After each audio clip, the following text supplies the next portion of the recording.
Hello guys and welcome to How to Socials. In this video I'm going to show you how to disconnect your Twitter account on Clubhouse. So let's start. First, open the Clubhouse app.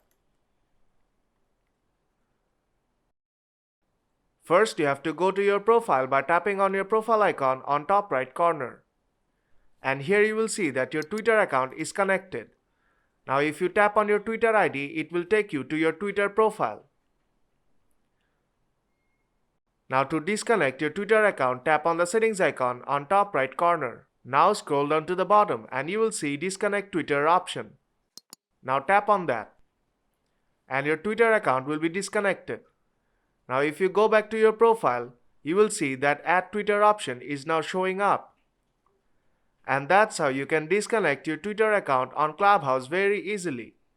So if this video helped you out, then don't forget to leave a like. And see you in the next tutorial.